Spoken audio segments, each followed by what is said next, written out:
I'm 28, and my younger sister has just discovered that her best friend is pregnant with my child. It happened during Sunday dinner.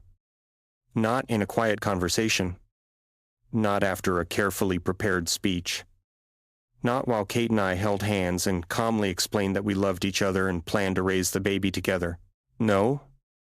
The truth came out because of the smell of roasted beef and my grandmother's supernatural ability to identify pregnancies before medical tests could. Seated around the table were me, Kate, my sister Emily, her fiancé Nathan, our parents, Uncle Frank, Grandma Ruth, and our cousin Michael, who had only come because Mom promised potato casserole. Kate sat across from me. She looked pale. She had been nauseous in the mornings for several days. We planned to tell the family after her first doctor's appointment. That appointment was 4 days away. I believed 4 days was a short amount of time. Then Mom placed a large platter of roasted beef in the center of the table. Kate looked at it. Her expression changed. She covered her mouth, stood abruptly. The chair slid backward. "Excuse me." She nearly ran to the bathroom. Everyone became silent. I watched her leave. Emily watched me. "Why do you look guilty?" "I always look like this during family dinners." "No. This is a special expression." "What kind?" "The expression of someone who knows the reason." "Maybe the meat is overcooked." Mom looked offended. "It is not overcooked." Dad cut into a piece. "A little?" Mom turned toward him. "Thomas?" "I'm not complaining." The sound of running water came from the bathroom. Grandma calmly placed down her fork. "Pregnant." My hand froze around my glass. Emily slowly turned toward Grandma. "Who?" "Kate." "Why would you immediately assume that—" Grandma shrugged. "The smell of meat." Her complexion. She refused wine twice. Emily narrowed her eyes. "When was the second time?" "Last week." "Are you monitoring her?" "I'm old. Not blind." Kate returned. Her cheeks were red. She sat down. Mom asked with concern. "Are you sick?" "No." Grandma looked directly at her. "Pregnant." Kate dropped her fork. I choked on my water. Emily slowly looked at her. Then at me. Then back at Kate. "No." No one said anything. She stood. "No." I wiped my mouth with a napkin. "Emily." She pointed at me. "Do not say my name in that voice." "What voice?" "The voice of a man about to destroy Sunday dinner." Mom looked at me. "Jason." Dad placed down his knife. Uncle Frank smiled as though the interesting part of the evening had finally started. Kate covered her face with both hands. Emily stepped closer. "You got my best friend pregnant." Grandma corrected her. "Usually, 2 people participate." "Grandma, please." "I'm only clarifying." Michael continued eating the casserole. Nathan placed one hand on Emily's shoulder. She shook it off. "Did you know?" "No." "But you don't look surprised." He answered cautiously. "They've been looking at each other for a long time." Emily turned toward me. "We signed an agreement. It was written on a restaurant napkin. It clearly said, 'Do not date my friends.'" "We weren't dating then." She turned toward Kate. "Is that supposed to make me feel better?" Kate slowly lowered her hands. "We were going to tell you when after the baby went to college, after the doctor's appointment, you're pregnant by my brother." "Yes." "My brother." I raised one hand. "I'm still in the room. You should remain quiet right now." Mom stood, walked to Kate. "Do you want this baby?" Kate nodded. "Yes." Mom embraced her. Dad shook my hand. I didn't know why. It was probably the only socially acceptable gesture he could think of. Uncle Frank raised his glass. To continuing the family line, Emily said, "No one is making a toast." Grandma asked, "Why not? It's good news." "Because I'm still processing the betrayal." Kate looked at her. "Betrayal. You hid this. Because you wouldn't even allow us to speak." "I never prohibited speaking." I said, You once stood between us at a barbecue and said, "Conversation over." You were flirting. I asked how work was going. You asked too slowly. Michael quietly said to Nathan, "This is the best dinner we've had all year." Emily heard him. "Leave." "I'm still eating." "Then eat faster."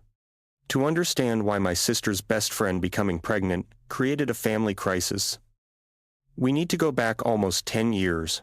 I met Kate when she was 17. I was 19. She came to our house for the first time after school with Emily. A quiet girl wearing glasses, long dark hair, a book beneath one arm. She stood in the entryway and looked as though she had accidentally entered the wrong house. I was coming down the stairs. Emily immediately said, "This is Kate." Kate smiled. "Hi." "Hi." She blushed. Emily noticed. So did I. That evening, my sister entered my bedroom. Closed the door. Don't even think about it. I looked up from my laptop. Think about what, Kate? She's 17.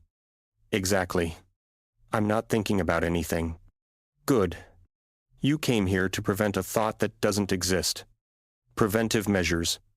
At the time, I genuinely wasn't thinking about her that way.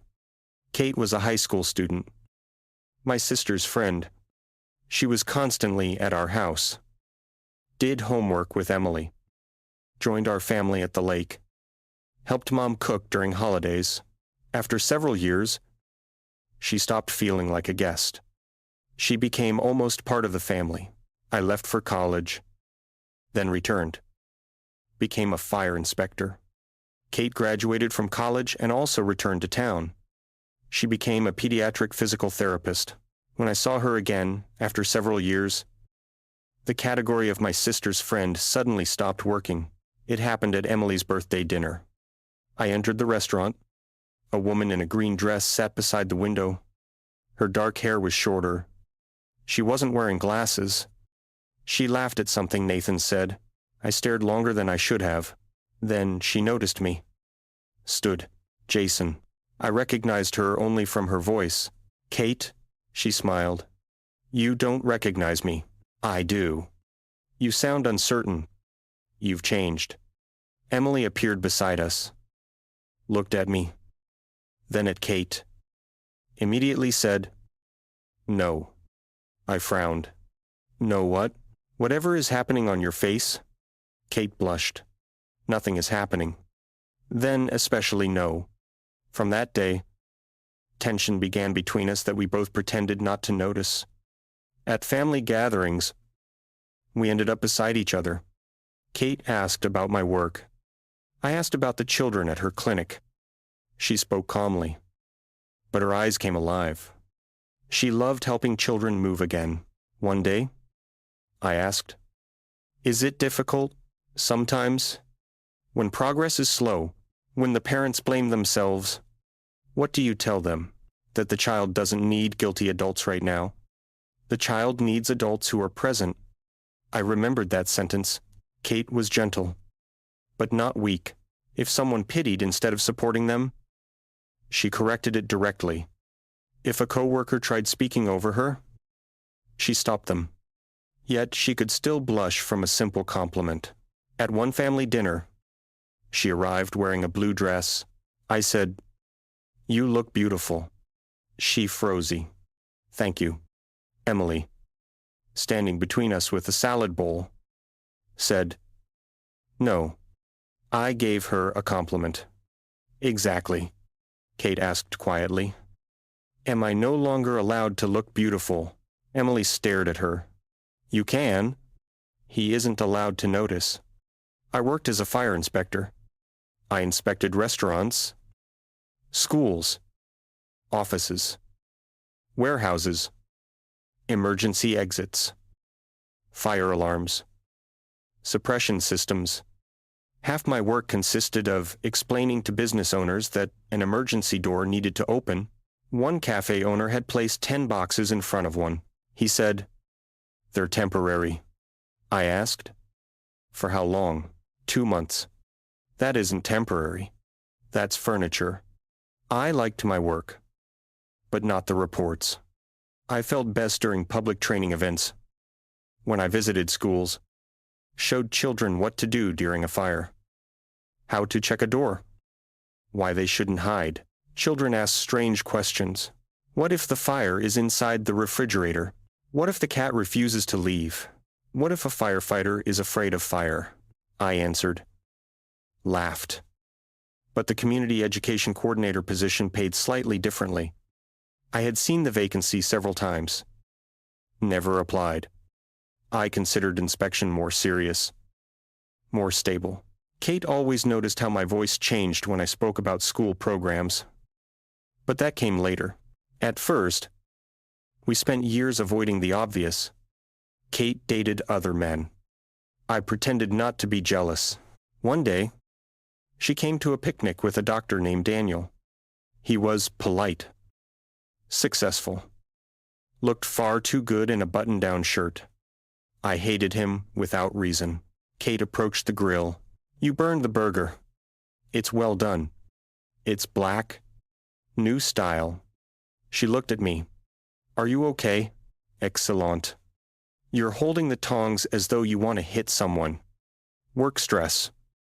Daniel approached. Need help? I looked at him. No. He walked away. Kate smiled. Jealous. No. Good.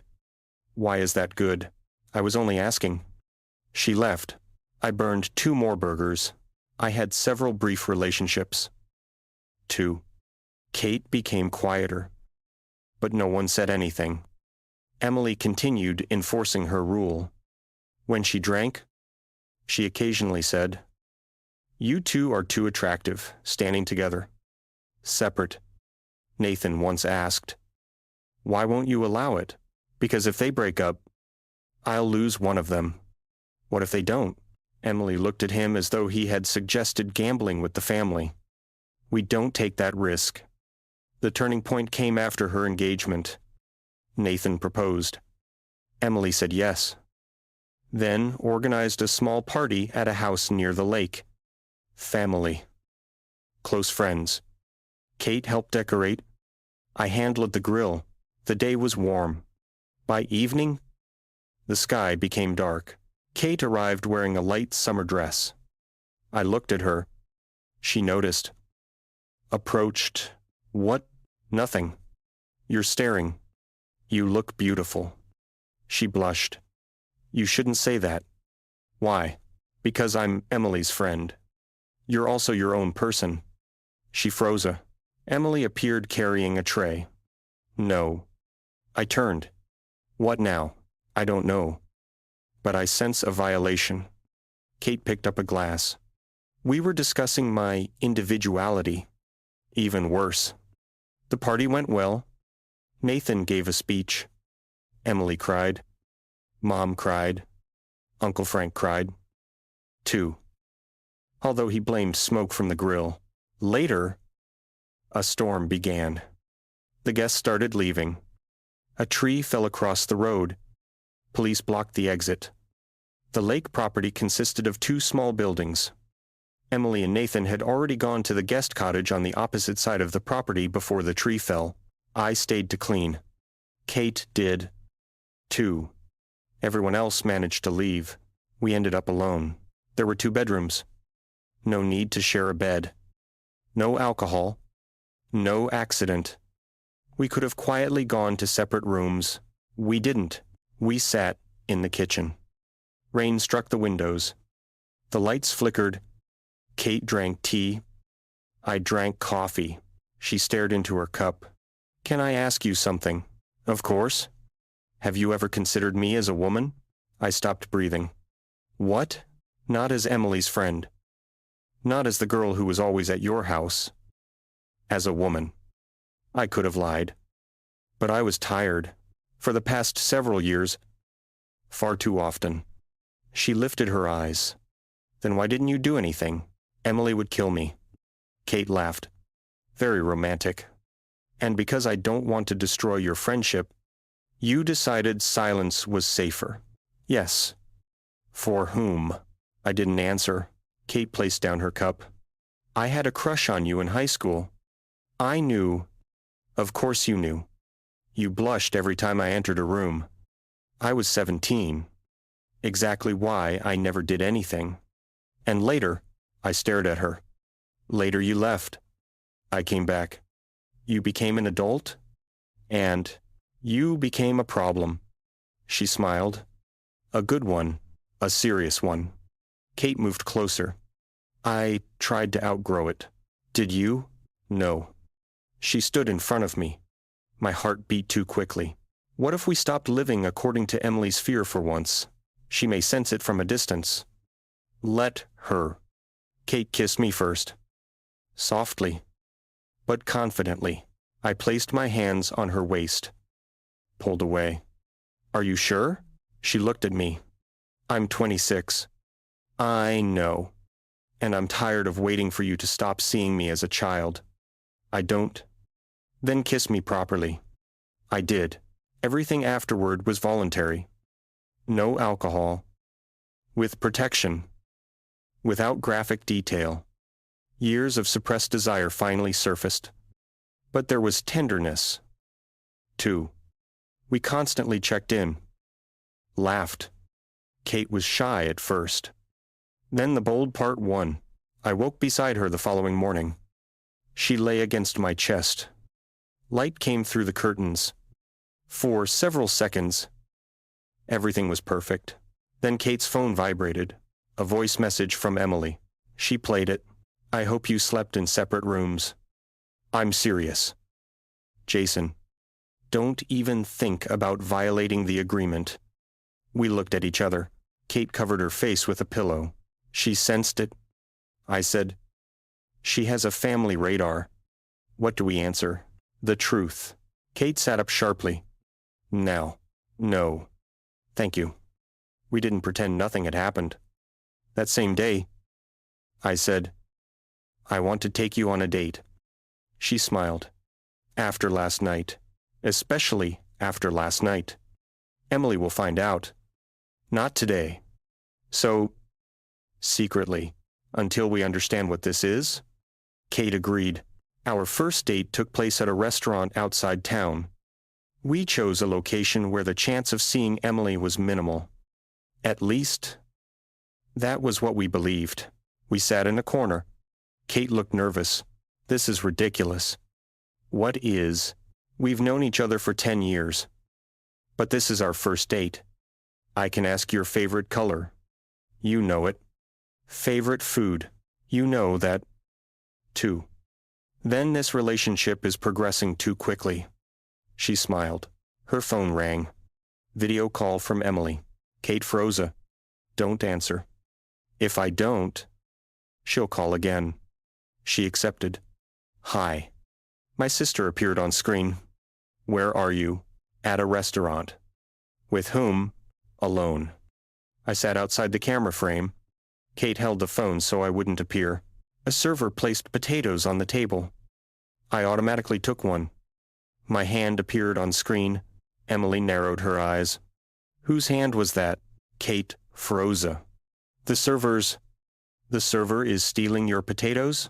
Very informal service? I nearly laughed. Emily stared. Show me the table. Why? Just do it. No. Kate. I need to go. She ended the call. Then looked at me. She knows. She suspects everything. That's worse. Our secret meetings became a comedy.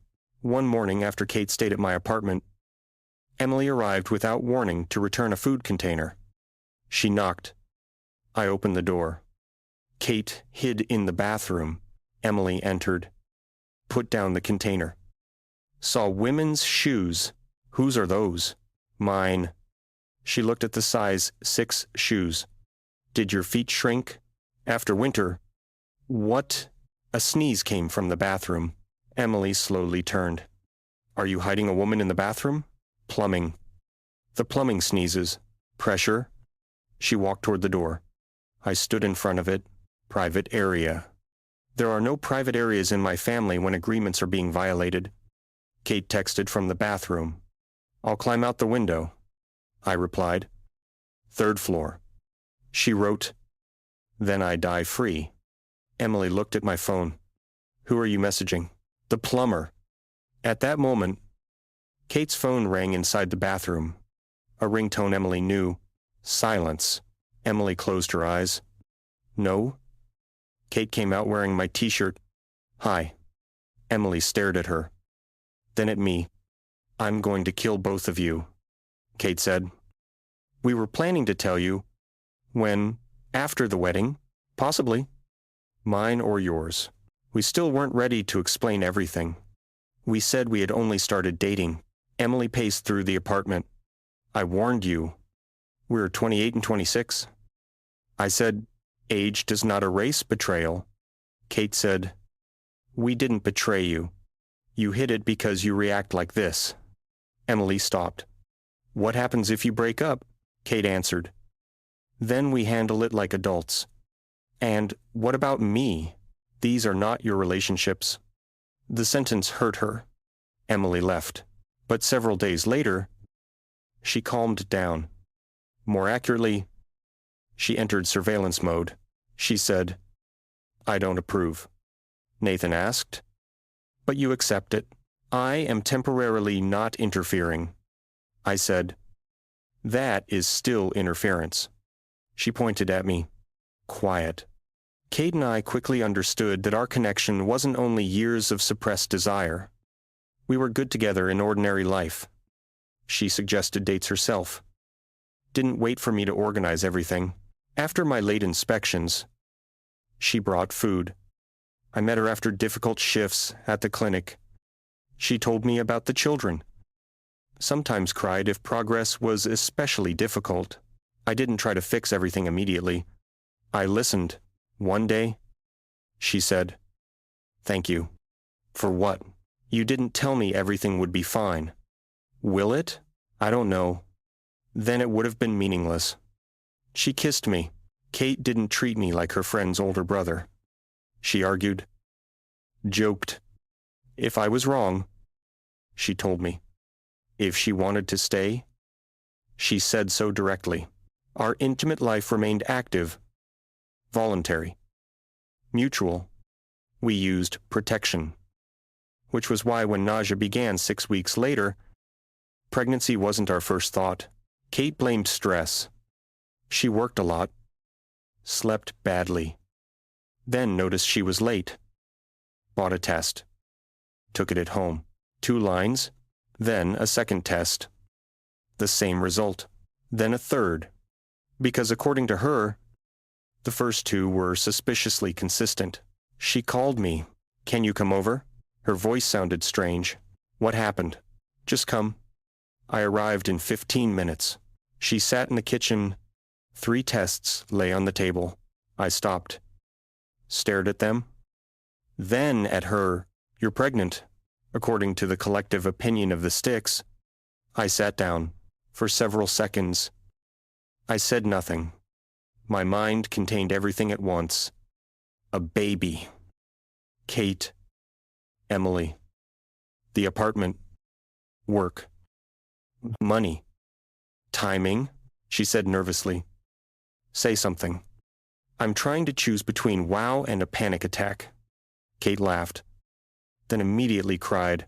I moved beside her, took her hands. "Are you okay?" "I don't know."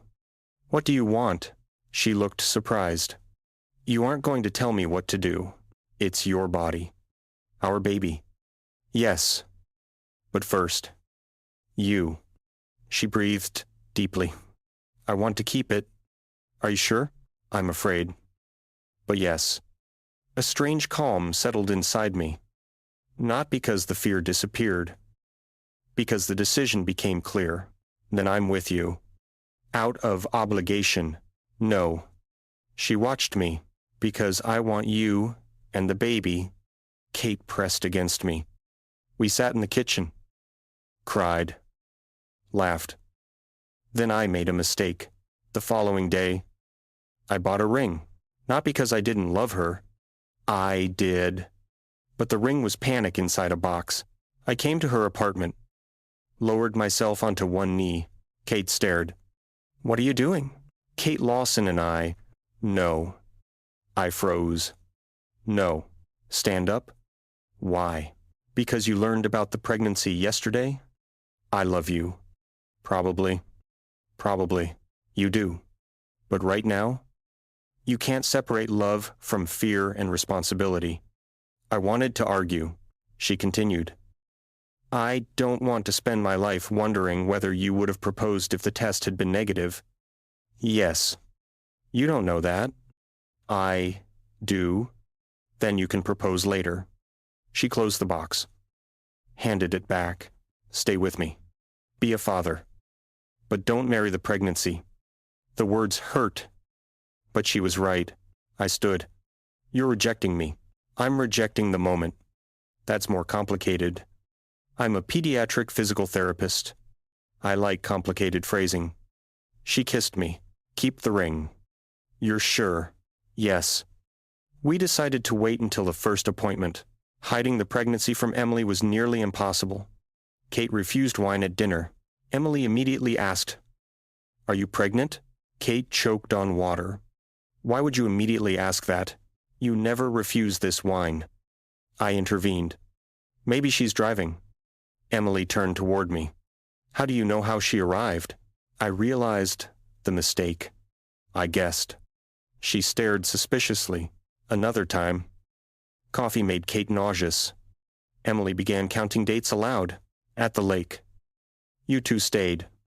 Kate said. Don't calculate. Why? Because it's strange. Now I'm especially interested. We almost made it. But Grandma destroyed the secret with roasted beef. After Sunday dinner, Emily took me into our old childhood room. It had once been mine. Now it contained Mom's exercise machine and storage boxes.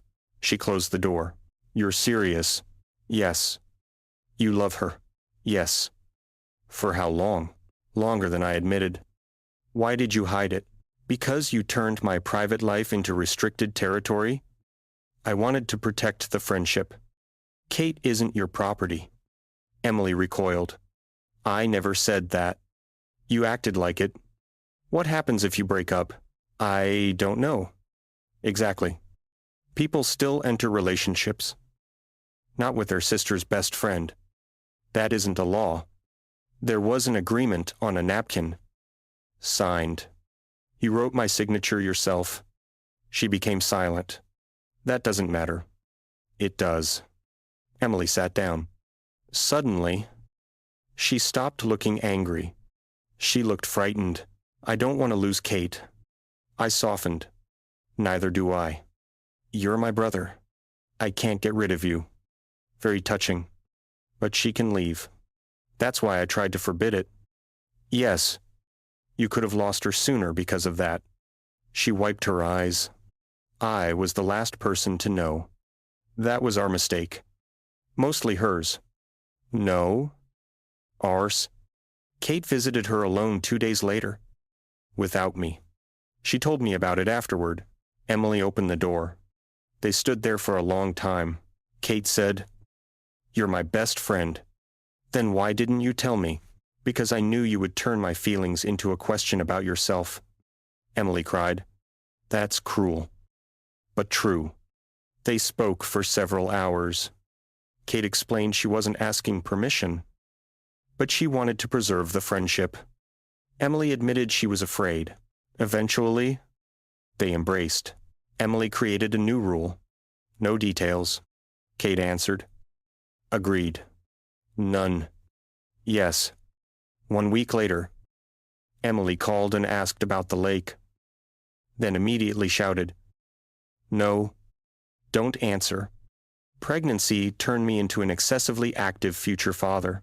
I bought 5 books, installed 3 apps, and ordered a pregnancy pillow during the 2nd month. Kate looked at the enormous box. Who is that for? You. I don't have a stomach yet. Preparation. It occupies half the bed. It supports your back. It supports your anxiety. I bought a temperature monitor. Pregnancy-safe cleaning products. Containers. Vitamins. And a fetal heartbeat monitor. Kate confiscated the last item. The doctor didn't recommend this. I read reviews. You're a fire inspector? Not a uterus inspector. That isn't the correct term, which is why you should stay out of it. At the first appointment, I asked the doctor too many questions. What physical activity is allowed? What about traveling? What symptoms require immediate medical attention? Is the application certified? The doctor looked at Kate. Is he always like this? She answered. He usually inspects buildings. Now he's inspecting me. The doctor said, Mr. Miller, the baby is not an inspection site. Kate smiled. I told you. We didn't immediately move in together. Kate insisted. I don't want you moving in only because of the baby. We sleep together almost every night. That's different. How? I want us to decide as a couple, not as an emergency response team. We began spending more ordinary days together. Shopping, cleaning, work, expenses, exhaustion. Sometimes we irritated each other. I left wet towels around. She set the thermostat too high, but we worked well together. 3 months later, we rented a house closer to her clinic and my district. I assembled the crib 5 months before the due date. Kate entered. Why this early? It's ready. The baby is the size of an avocado. Avocados grow quickly. Emily brought 40 baby outfits. This is only the beginning. Kate stared at the room. The baby owns more clothes than I do. Grandma bought a shirt that said, Favorite great-grandson. Kate said, We don't know the sex yet. Grandma answered, Then I'll buy another. Our first serious conflict happened because of me. I began deciding everything for Kate. Wouldn't let her carry boxes. Tried canceling her work trip. Constantly asked whether she was tired. One day, she lifted a grocery bag. I took it. I can carry that. It's heavy. It contains bread and milk. Jason. Better not to risk it. She placed the bag on the table. Stop. What? You no longer see me as your partner. Only as a pregnant woman. I'm trying to protect you. Protection without respect becomes control. The sentence struck me. I'm not controlling you. You tried calling my manager to cancel my work trip. It's a long drive. The doctor approved it. But, no. Kate stared directly at me. You may offer help. You may not make decisions. I understood. My job had taught me to search for danger everywhere. But I couldn't turn our family into an endless inspection, I'm afraid. She softened. Of what? That something will happen. So am I. Then how are you calm? I'm not calm. I simply don't want to stop living. We made agreements. I could offer. She could refuse. Medical decisions would be discussed with the doctor. I would not use fear as an order. She would honestly say when she needed help. Later, Kate encouraged my career. I was telling her about another school demonstration. How one child asked whether a firefighter cat could wear a helmet. Kate smiled. You love this. Love what? Working with children. It's fine. You don't speak like this about inspections. Inspections matter. I'm not disagreeing. She showed me the opening for community education coordinator. Apply. The additional pay is lower. The salary is nearly the same. Fewer field hours. You sound like someone searching for reasons not to do what he wants. We're having a baby. We need stability. Our child does not need a father who hates Mondays. I don't hate them. She raised one eyebrow. Fine. Tuesdays are worse. Apply and learn the terms. I applied. Received the position.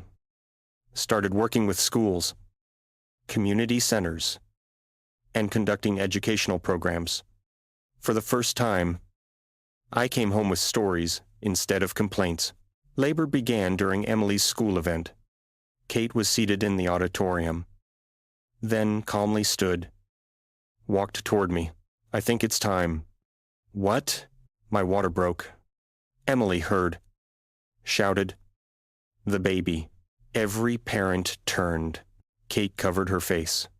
You could have said that more quietly. I pulled out my phone. The bag is in the car. Route loaded. 12 minutes to the hospital. I checked my pockets. Where are my keys? Kate held them up. You put them inside the bag? Correct. Is the plan working? Exactly. Emily ran around us. I'm coming. No. We both said it. She appeared at the hospital anyway with our parents. Grandma. Uncle Frank. And enough food for 10 people. Labor was long. Kate squeezed my hand. I tried not to panic. When our daughter was born, the world became different. Tiny. Red. Loud. Kate cried. So did I. We named her Sophie. Emily was the first person after us to hold her niece. She looked at the baby. Then at me. I'm still angry. I know. But she's perfect. I know, Grandma said. So violating the agreement was worth it, Emily said. Grandma, I didn't propose after the birth. The ring remained inside a drawer. I waited. We survived sleepless nights. Feedings. Colic. The first fever. Kate returning to work. My training. Arguments caused by exhaustion. I didn't help with the baby. I was her father. I woke at night. Changed diapers. Cooked. Took leave. Kate also didn't expect me to guess her needs.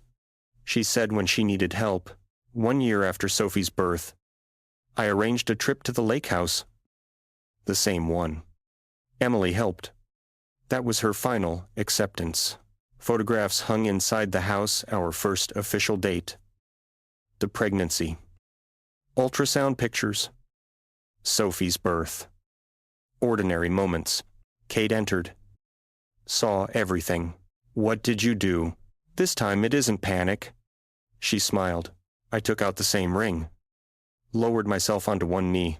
The first time I asked because I was afraid. She was already crying. Now I'm asking, after a year of seeing us happy? Angry. Exhausted. And covered in baby food. Kate laughed. I don't want to marry you because we have a daughter. I looked at her. I want our daughter to have parents who choose each other every day. She asked quietly. Would you have done this if the test had been negative? Yes. Are you sure? I would only have been stupid enough to wait longer. Kate said yes. The wedding was small. Emily was her maid of honor.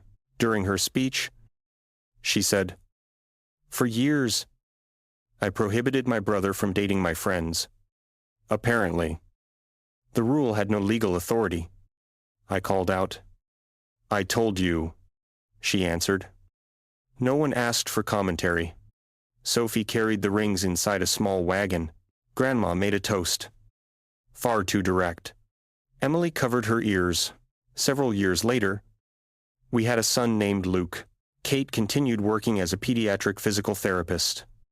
I expanded the city's fire safety education programs. Emily lived nearby. Became the children's favorite aunt. Regularly babysat. And continued creating rules. One day, Sophie asked, Aunt Emily, how did Mommy meet Daddy? Emily answered. I introduced them. I said, technically. Yes, Kate added, and then prohibited us from speaking, because I knew your father's personality. Luke asked, what happened next? Emily looked at me. Then he broke the rules. Grandma shouted from another room. They both broke them. Grandma, our story ended around the same Sunday dinner table. Sophie sat between us. Luke tried feeding broccoli to the dog. Emily looked at Kate and me. It's still strange. What is? My best friend is married to my brother. Kate smiled. It's been 5 years. That doesn't help. I placed an arm around my wife. You can write another agreement on a napkin. This time, I'll add a fine. It still won't be legally valid. Nathan can notarize it. Nathan raised both hands. Leave me out of this. Kate laughed. For years, I considered her forbidden territory. Then one night destroyed the rule. The pregnancy forced us to speak sooner than planned. But the baby didn't create our love. After the positive test, we could have remained only co-parents. We could have married from panic, could have turned duty into an unhappy family. Instead, we chose the more difficult path. We built a partnership, learned how to argue, share responsibility, respect decisions, laugh at the chaos, and then we married. I really did get my sister's best friend pregnant. Emily never allowed me to forget that wording. But something else mattered more. I didn't make Kate my wife because I had to. I married her because, long before the baby, she was already the woman I had been too afraid to choose.